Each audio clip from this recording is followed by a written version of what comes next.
এরপরে আসেন ৩ নাম্বার প্রশ্ন, যেটা আমাকে আপনাকে করা হবে। ওমান নাবিয়ুকা, তোমার নবী কে? মা কুনতা তাকুলু ফি হাযার রাজুল, অথবা নবীজিকে দেখানো হবে এই মানুষটারে তুমি চেনো কিনা। ৩ নাম্বারটাও রাজনৈতিক প্রশ্ন, তোমার নেতা কে? তোমার নেতা কে? সুবহানাল্লাহ বলবেন না? ৩ নাম্বারটাও রাজনৈতিক প্রশ্ন, তোমার নেতা কে? আমার ভাইরা, আমার বন্ধুগণ, আমি রুহুল আমিন সাব্বির, আমার জীবনে তেমন কোনো আমল নাই। আমার মা মাঝে মাঝে আমাকে বলে, বাবা এখন তোমার বয়স ইবাদত করবা, কিন্তু সেই পরিমাণ ইবাদত তোমাকে আমি করতে দেখি না। আমার বাবা শোনো, তোমার এই যৌবনকালটা কাজে লাগাও, কারণ যৌবনকালটা যখন কাজে লাগাবা আরশের ছায়ার নিচে ছায়া পেয়ে যাবা। সাবআতু ইয়াযুল্লুহুমুল্লাহু তাআলা ফি যিল্লিহি ইয়াওমা লা যিল্লা ইল্লা যিল্লুহু ইমামুন আদিলুন ওয়া শাবুন আশআ ফি ইবাদাতিল্লাহ। প্রথম নাম্বার, সেই শাসককে আল্লাহ পাক, যিনি ন্যায় বিচারক শাসক, তাকে আরশের ছায়ার নিচে ছায়াদান করবেন। আর ২ নাম্বার, যেই যুবক তার যৌবনকালটা আল্লাহর ইবাদতে কাটিয়ে দিয়েছেন, তাকে আল্লাহ পাক কিয়ামতের দিন আরশের ছায়ার নিচে ছায়াদান করবে। এই উপদেশগুলো দেন কে? আমার মা আমাকে বলে। আমার ভাইরা, আমার বন্ধুগণ, যেই কথা বলতেছিলাম অন্তত আমি বলতে পারবো, আয় আল্লাহ, যতটুকু সময় দুনিয়াতে আমাকে দিয়েছিলেন আমার তেমন কোনো আমল ছিল না, কিন্তু নেতা হিসাবে কোনো গোমচোরকে আমি নেতা মানি নাই। নেতা হিসাবে কোনো রড চোরকে আমি নেতা মানি নাই। নেতা মেনেছি একজনকে, যিনি শ্রেষ্ঠ নেতা, সাইয়্যিদুল আম্বিয়া, সাইয়্যিদুল কাওনাইন, সাইয়্যিদুল মুরসালিন, মুহাম্মাদুর রাসূলুল্লাহ। जो नामे मुस्तफा चूमे नहीं दुखती कभी आंखें, जो नामे मुस्तफा चूमे नहीं दुखती कभी आंखें, पहन ले प्यार जो उनका बदन मैला नहीं होता, मुहम्मद के गुलामों का कफन मैला नहीं होता। সবাই বলে আল্লাহু আকবার। একটু জিকির করি সুবহানাল্লাহ।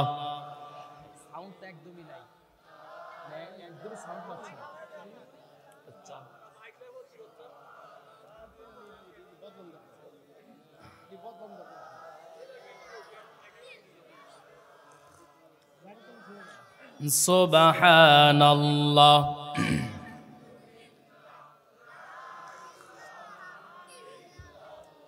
লা ইলাহা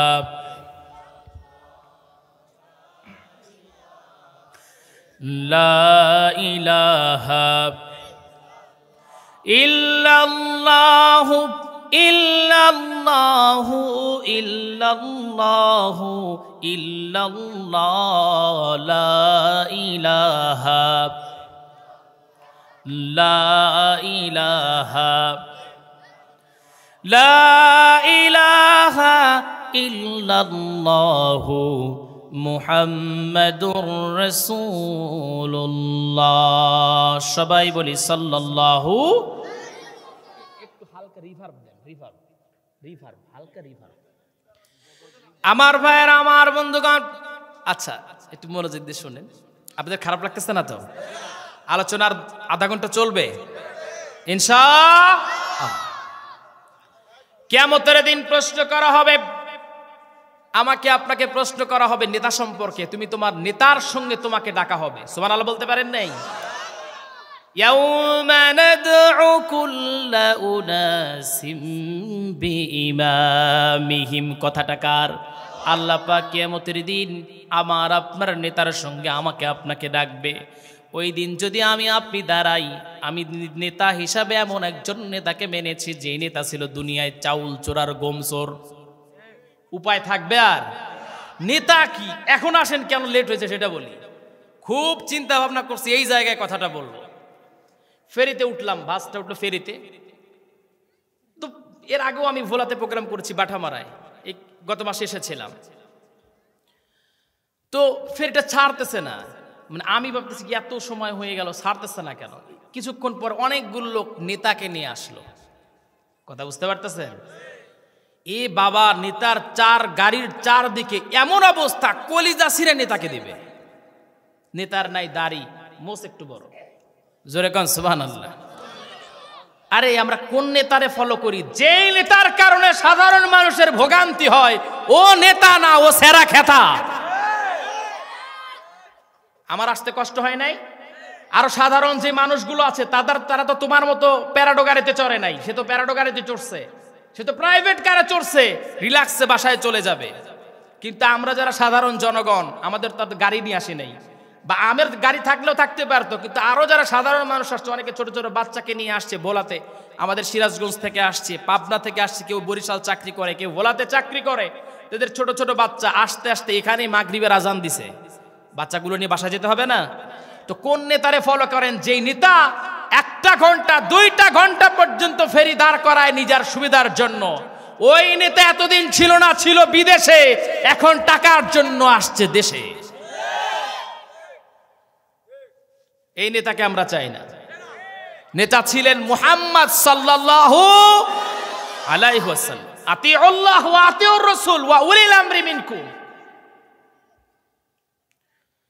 কথা বলবো ইনশাআল্লাহ, খাই নাই না খেয়েই কথা বলবো ইনশাআল্লাহ। আমার খুব মজা লাগতেছে, আপনারা কি থাকবেন ইনশাআল্লাহ? আমার ভাইরা, আমার বন্ধুগণ, অনেকে মন খারাপ করতেছেন। আমি যদি একটুও মানে অন্যায় বলে থাকি, আল্লাহ পাক যেন আমাকে বিচার করে। আমার ভাইরা, আমার বন্ধুগণ, নেতা ছিলেন মুহাম্মদ সাল্লাল্লাহু আলাইহি ওয়াসাল্লাম। ওই যে বলতেছিলাম, আল্লাহ পাক যেদিন আমাকে ডেকে বলবেন, রুহুল আমিন তুমি তোমার নেতার সঙ্গে ওঠো, আমি ওই দিন বলবো, আল্লাহ যে নেতাকে বেনেছি, কিন্তু সেই নেতাকে পরিপূর্ণভাবে তাকে ফলো করতে আমি বড় ব্যর্থ, তবুও কিন্তু তাকে আমি নেতা হিসাবে ছেড়ে দেই নাই। ওই দিন আমি চাইবো আমার নেতার সঙ্গে যেন আমি উঠতে পারি। আমার নেতা হলো মুহাম্মাদুর রাসূলুল্লাহ। আমার ভাইয়ের, আমার বন্ধুগণ, নবীজি সাল্লাল্লাহু আলাইহি ওয়াসাল্লাম কেমন নেতা ছিলেন শোনেন। নবীজি যখন মক্কা থেকে যখন মদিনায় হিজরত করতেছিলেন, হিজরত করার রাতে নবীজি সাল্লাল্লাহু আলাইহি ওয়াসাল্লাম তিনি গেলেন, চিন্তা করলেন, না জানি কতটা বছর আমি মক্কায় ফিরতে পারবো না, জন্মভূমিতে ফিরতে পারবো না। এই চিন্তা করে গভীর রাত্রিতে নবীজি সাল্লাল্লাহু আলাইহি ওয়াসাল্লাম তিনি চলে গেলেন কাবা শরীফের কাছে। ওসমান বিন তালহার কাছে চাবি ছিল। নবীজি গিয়ে ডেকে বললেন, ওসমান বিন তালহারে, তোমার কাছে চাবি আছে, একটু চাবিটা দিয়ে দাও, আমার মনটা বড় চায় কাবা শরীফের ভিতরে গিয়ে একটু আমি আল্লাহকে সিজদা দিব। কিন্তু উসমান বিন তালহা নবীজিকে ধাক্কা মেরে ফেলে দিলেন। আমার আপনার নবীজির কপাল মোবারকটা একটু কেটে গেল। নবীজি উসমান বিন তালহার দিকে তাকায় বলে, উসমান বিন তালহারে শোনো, আজকে তুমি আমাকে ধাক্কা মেরে ফেলে দিলা, কিন্তু তোমার ওই ক্ষমতার, ওই হাতের ক্ষমতার যে চাবিখানা, ওই চাবিটা যেদিন আমার হাতে আল্লাহ পাক দিয়ে দিবেন, উসমান বিন তালহা কি করবা? উসমান বিন তালহা এবার চিন্তা করে, ঠাট্টার ছলেও জীবনে মুহাম্মদ মিথ্যা কথা বলে নাই, ওই মুহাম্মদ মিথ্যা বলতে পারে না, অতএব চাবিটা দেই। কাছে গিয়ে বলছে, মুহাম্মদ জানি তুমি মিথ্যা বলো না, চাবিটা তোমাকে দিলাম, কিন্তু আমি তো একজনকে নেতা মানি, সেই নেতার নাম হলো আবু জেহেল, তো পর শাস্তি দিবে, কাউকে বলো না। নবীজি কাবা শরীফটা খুললেন, প্রবেশ করলেন, সিজদা দিবেন কোন জায়গায়? 360টা মূর্তি রেখে দিয়েছে।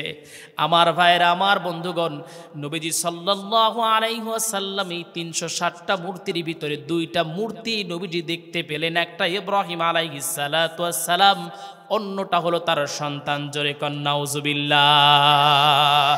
এখন সবাই বলেন, ইব্রাহিম আলাইহিস সালাতু ওয়াস সালাম তিনি সারাটা জীবন মূর্তির পক্ষে ছিলেন নাকি বিপক্ষে ছিলেন? পক্ষে ছিলেন না বিপক্ষে ছিলেন? আমরা এইটাকে ফলো করে আমরা মূর্তি বানাতে নিষেধ করেছিলাম, যে মূর্তি বানানোর দরকার নাই, বাবার নামে একটা অন্তত মসজিদ করে দেন। আমাদের কথা শুনে নাই, শোনে নাই তো শোনে নাই, আমাদেরকে মসজিদ থেকে বিতাড়িত করছে। বাংলাদেশের বড় বড় ওলামায়ে কেরাম যারা মূর্তির পক্ষে বিপক্ষে কথা বলেছিল, তাদের ইমামতি থাকে নাই, খতিবি থাকে নাই। তখন তারা বুঝে নাই, যখন ক্ষমতা গেছে, বাবার মূর্তি তো ভাঙছেই, উঠে পেশাব করে দিছে। তাইলে বুঝেন আমরা আপন ছিলাম না? অন্তত আমাদের কথাগুলো যদি শুনতো, আমি তো মনে করি অন্তত তার বাবার মাথার উপরে পেশাব করতো না। আপনারা আমার কথা বুঝেন নাই মনে হয়।